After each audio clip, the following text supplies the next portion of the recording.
السلام عليكم ورحمة الله تعالى وبركاته.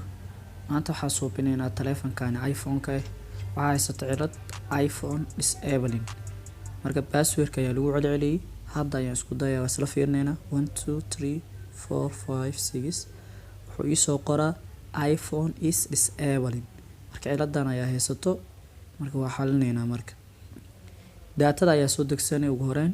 taleefankani waa iPhone 8 Plus marka daatada waxaa kasoo degsan kartaa linkiga hoose qaybta description-ka ayaa soo dhigay. iPhone 8 Plus dooro kadib version-ka ayuu meesha kugu sharxaa. version-ka midka ugu dambeeyay 30 September 2019 ayuu soo baxay, kaas ayaan degsanaa. kadib download ayaan dhahaa. hadda waa isla aragnaa qaybta hoose uu isoo degayaa daatadiisa. marka daatadiisani aad u badan tahay. marka taleefanka ayaa ku xireynaa computerkayga. taleefanka ayaa ku xiraa isla aragnaa taleefankayga iPhone 8 Plus. kadib waxaan soo daarnaynaa application-ka loo yaqaan iTunes. waxaa dooranaynaa restore iPhone. restore markaa doorto iska cancel. markale ku laabo restore iPhone. daatada hadda aad soo degsaday soo dooro open dheh. kadib waxaa dheh restore. hadda wuxuu wadaa extracting software. daatada ayuu processing ayuu wadaa. waa sugeynaa marka ilaa xoogaa waqti ayay qaadanay.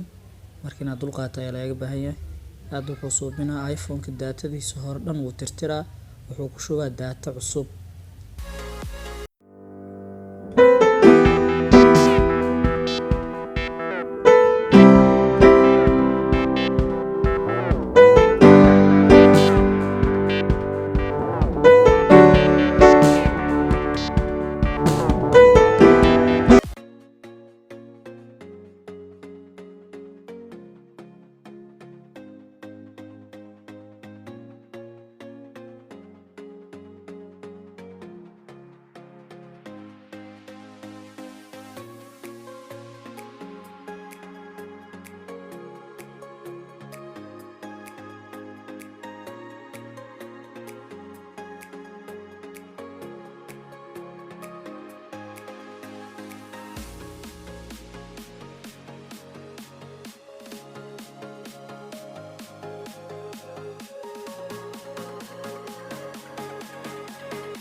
hadda wuu dhameeyay.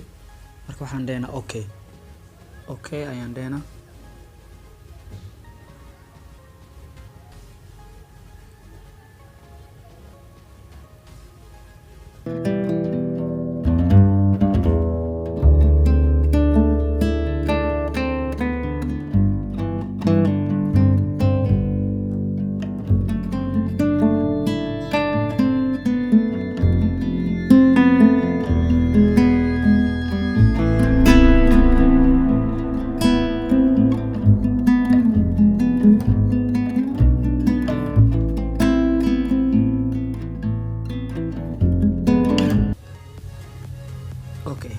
hadda uu dhamay taleefanka daatada dhan uu ka tirtirmay.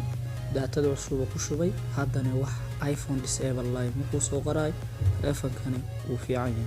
kaliya waxaan u dhiman taleefanka aan suubino setup-kiisa inaan programino oo aan doorano wadanka oo kale, luqadii oo kale, waxyaabahaas oo kale iyo Apple ID inaan u suubino. hadda waa uu fiican yahay. marka qaabkaas ayaa u suubsan kartaa haddii ciladan oo kale ku qabsato oo loo yaqaano iPhone is disabling. Thanks for watching. aad iyo aad u mahadsantihiin.